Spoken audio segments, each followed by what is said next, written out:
জয় শ্রী রাধেশ্যাম, জয় নিতাই, জয় শ্রীমন্নারায়ণ। আজকে যে আলোচনা তা হচ্ছে ভগবান শ্রীকৃষ্ণের জন্ম হয়েছিল না আবির্ভাব হয়েছিল। অনেক ক্ষেত্রে কীর্তনিয়াগণ কীর্তন করেন, প্রায় অনেকেই বলেন জন্মলীলা।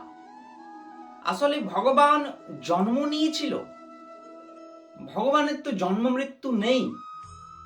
শ্রীমদ্ ভাগবতে প্রমাণ করছেন ভগবানের জন্ম মৃত্যু বলে হয় না। ভগবানের জন্ম নেই, মৃত্যু নেই, তিনি হচ্ছেন অজন্মা। বুঝেছেন?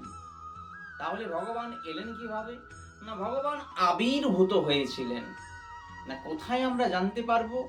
যখন কংস দেবকী এবং বসুদেবকে নিজের নির্জন কারাগারে, দুর্গন্ধময় কারাগার, তাদেরকে হাত পা বেঁধে বুকের মধ্যে বড় বড় পাথর চাপিয়ে দিয়েছিল, এত অত্যাচার করছিল। সাতটি সন্তান পরপর কি করেছিল? ছয়টিকে হত্যা করার পর সাথে সংকর্ষণ, শ্রী বলরাম এসেছিলেন, তাকে তো আকর্ষণ করে নিয়ে গিয়েছিল রোহিণীর গর্ভে। আর এদিকে কি হয়েছে? অষ্টম গর্ভে ভগবান এসেছেন।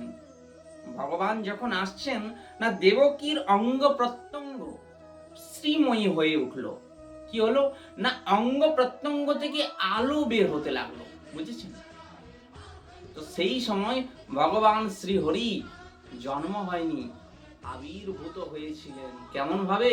না, শঙ্খ চক্র গদা পদ্ম রূপ ধারী রূপে আবির্ভূত হয়েছিলেন, আবির্ভাব হয়েছেন ভগবান। বুঝেছেন? তমদ্ভূতং বালকং অম্বুজ ছিন্নম পদ্ম পলাশলোচনম। ভগবান কেন এমন রূপে এলেন? কারণ হচ্ছে কি না, দেখুন, ছয়টি সন্তানের হত্যা হয়ে গেছে। ছয়টি সন্তান পরলোক গমন করেছে, মৃত্যু হয়ে গেছে কংসের হাতে।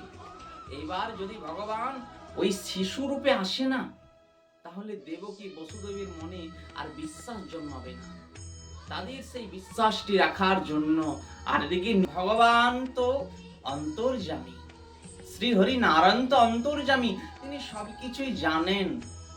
তাই দেখছেন দেবকী বসুদেবকে আর কষ্ট দেওয়া ঠিক হবে না, তাই কি করলেন? আবির্ভূত হলেন, আবির্ভাব হলেন। শঙ্খ চক্র গদা পদ্ম রূপধারী নারায়ণ এসেছেন কারাগারের মধ্যে, আর জন্ম নিয়েছেন, আবির্ভাব নিয়েছেন। জন্ম বলা ভুল হবে, বুঝেছেন? তাই শ্রীকৃষ্ণের আবির্ভাব হয়েছিল।